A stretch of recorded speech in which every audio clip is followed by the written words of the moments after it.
olw'emyaka ena egijjudde n'emyezi egigwamu Olivia Lutaya olubadde okumutabwe batibwe paba atuukidde ku kitebe kya National Unity Platform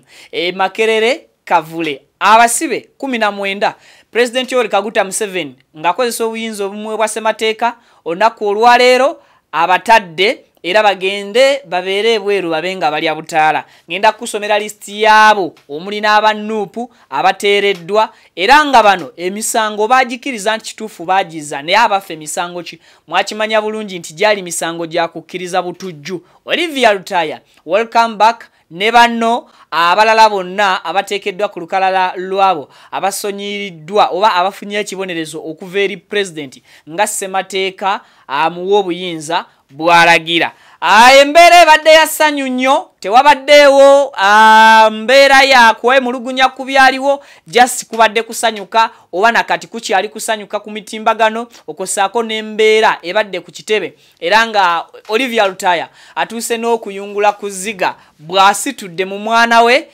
essanyu ery'okubeera maama emyaka ena n'obulumi obwo bugassegase nga talaba ku baana be nga tabeerako obweru wakomera awulidde nga ekyokuyungula n'okwoza ku munye kyekintu kyasobola okukola okwerabira ebyemabega asobole okugenda n'obulamu mu maaso nga olugendo lw'obulamu bwe luzeemu bupya. Nze Vicky nsinzira buterevu ku Mukutu Vicky exclusive mbalamusaako mbabuuzaako buli omu gye musinzira okubeera nga mutulaba okosaako okuba nga mutuwuliriza giweka like video kijambeko okubanga etambula ku misinde gy'amaanyi information etuke ku oyo ayagala okugiraba n'okugiwuliriza mukadde. Kakati okusinziira ku bigenda maaso ebiriwo mu kiseera kino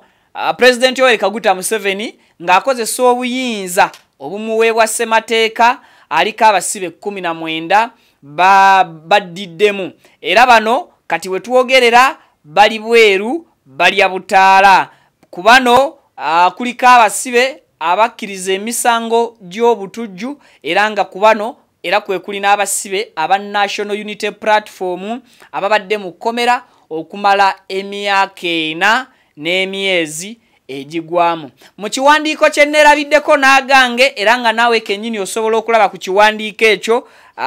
kiriko instruction of pardon era nga kisoma mu lulimi olufuutifuuti just nti nkikuvuunudde ne nkikuteera mu lulimi olwaffe olunnansi. Olumaze okuba nga ayimbulwa bw'ati Olivia Lutaya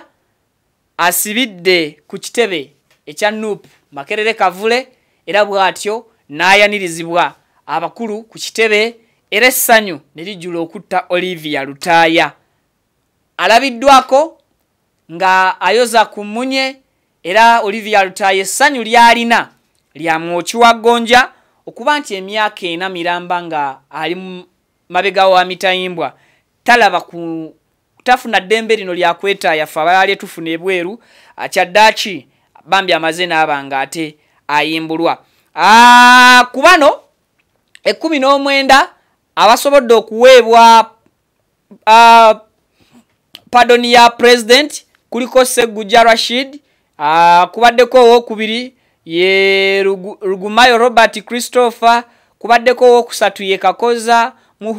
Muhuyadini kubaddeko owokuna ye Kujabu Simoni kubaddeko owokutaano Matovu Abdu kubaddeko owomukaaga Olivia Lutaya kubaddeko owomusanvu Kijabu Ronald mumumanyi wa NUP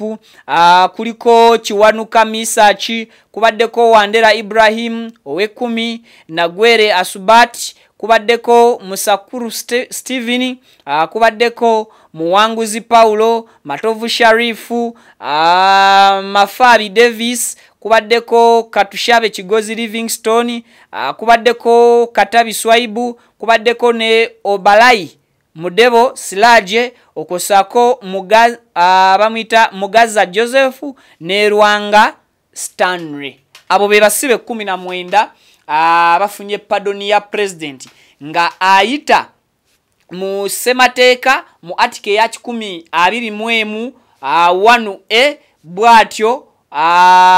naawa bano ekisonyiwo ekyokuba nti bakkiriza emisango gyabwe ate era nga president bwatula mu article ya 1021 1A emuwa obuyinza obwo obusobola okwejjereza bano sina kwejjereza okubasonyiwa emisango egyo egibagikola ki egibavunaanibwa. Oyinza okubuuza mu constitution ya 1995 amendment eno we yayita era nga bwetyo ewa obuyinza obwenkomeredde eri Fountain of Honor oba omukulembeze w'eggwanga okuwa kisonyiwo abo bonna ababeera basibiddwa ne bw'aba ng'ayina ekibonerezo kya kalabba asobola okuba nga asonyiyibwa mu mbeera eyo. Then ne UPDF Act nayo bagikuteereddemu wano mu kiwandiiko ekyo oba eri 3 weziri awo amendment nyingi nnyo eziwa obuyinza kati amendment ya UPDF Act yo wejjira kwe kuba nti gino emisango gye baaliko gya butujju, and of course ebintu by'obutujju mbimanyi bigwa mu category ya byakwerinda, and that is UPDF okuba nti ekwasaganya ensonga zino eza security. So Olivia Lutaya akuliseeyo era fenga Vic exclusive, yes tuongera okuba nga tumukulisaayo ne banne bonna. Oyinza okwebuuza lwaki tukulembeza nnyo Olivia Lutaya, y'omu kwabo abayimbibwa ennyo mu mawanga ag'enjawulo, empapula ez'enjawulo gwe zaasinganga okuwandiikangako ne banna abalala bali erinnya lye lyabanga ku mwanjo nnyo okusobola okulaba nti ateebwa n'okutegeeza abalala nti Olivia ye yakulemberwamu abasibe abalala bonna abanuupu abakyali mu makomera. Okuwamu update katono, Olivia Lutaya ne banne bano 19 bebo abakkiriza emisango egyali gibavunaanibwa mu kooti y'amagye era nga kooti eyo yatuula Makindye n'olunaku lwe basembayo ndowooza okubanga baleetebwa mu kooti. So abamu ndoza wasigalayo abantu 6, abantu 4 abakyagaanye, if I'm to be corrected, abaagaana emisango gino okugikkiriza era bo ebibonerezo byabwe tebinnabaweebwa era bakyagenda maaso n'okuwera ennemba n'emisango gyabwe. Remember, Olivia Lutaya ne banne bwe bamala okuba nti bagoba bannamateeka b'ekibiina ki National Unity Platform ate baweebwa ba lawyer abalala ab'amagye era nga be bagenda maaso n'okuba nga babakiikirira mu kkooti y'amagye wakati nga bakyawera ennemba n'emisango gino. Naye ekyo kyajjawo mu wiiki endala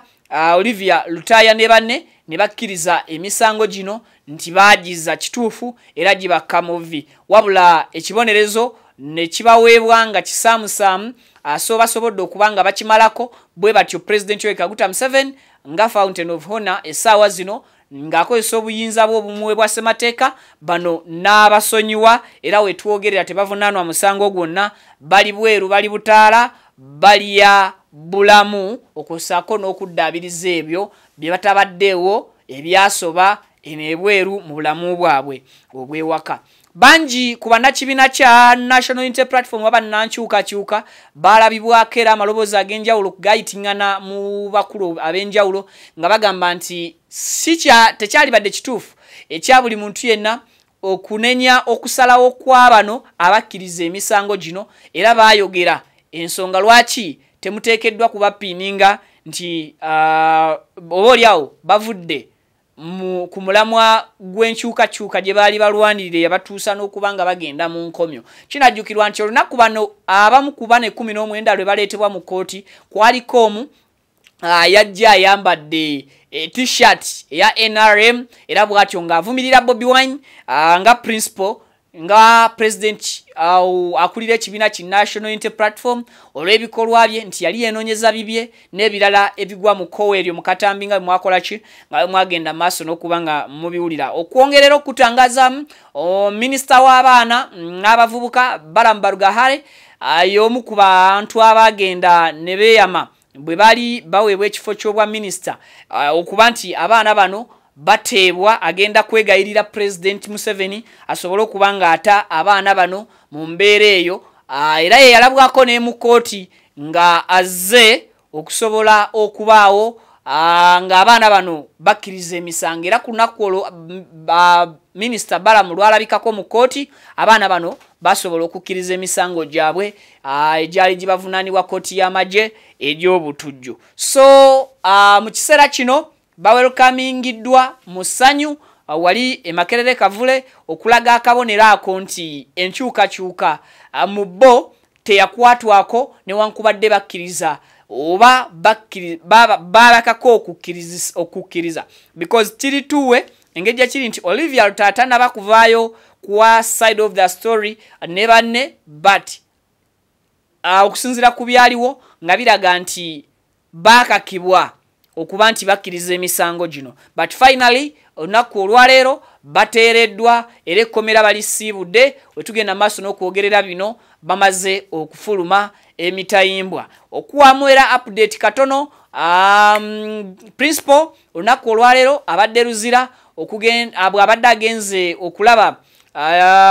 mukulu munne Dr. Colonel Kiza Besigye yagenda maaso juzi n'asimbibwa mu kkooti y'amagye Makindye n'avunaanibwa emisango gya kusangibwa na mundu 2 mu nsi nga Kenya, Switzerland ne Greece. Is it Greece? Yeah. So ono naye ne bamusindika ku alimandi Luzira era bw'atyo principal olwaleero ng'ali n'abamu ku bannakibiina ki National Unity Platform basobodde okugenda buterevu mu prisoni ne balambulako ku mwami Besigye era bwe batyo nga bavuddeyo bagenda kubanga batuwa updates zojja okubanga ofuna wano ku Viki Exclusive mu mbeera y'okuwa update amawulire wegagwirawo wetugakutuusirizako ku simu oba ku kompyuta yo ogwaffe tweyama kubaweereza ogwammwe gwakulaba na kwongera kutugoberera mu mbeera yonna era mu mikutu gyaffe egy'enjawulo. Nze Viki tusinkane mu updates eziddako nyingi zikyajja mweraba. Runesa Properties yefe bakabaka mu kutunda amataka g'ebyapa n'ebibanja era nga tukuletedde estates ne ploti ez'enjawulo okwetola eggwanga lyonna ku ssente ez'owansi okutandikira kakadde kamu n'ekitundu okugeza Nakifuma Kateete 25 ku 5 ku miliyoni 1.5 5 ku 10 ku miliyoni 6 Namalirika Kuukulu 5 ku 10 miliyoni 6 25 ku 5 ku miliyoni 1.5 tulina ploti ebugema okuliraana emabega wa University 5 ku 10 ku miliyoni 12 zokka na 5 ku 5 ku miliyoni 6 zokka nga kwoteka offices zaffe esangibwa Kasangati ku 10 okulira na Equity Bank tukyalireko leero tukutuusa ku ttaka ly'ekirooto kyo ate ku bbeeyi layisi ate nga ku Runesa Properties tukuyambako n'okulaakulanya ettaka lyo nga tukubira pulaani z'amayumba ez'omulembe kw'oteeka okuzimbira okumanya ebisingawo tukubire ku noti 774 12 07 10 ne ku noti 704 27 41 28 Runesa Properties, let's guide you home.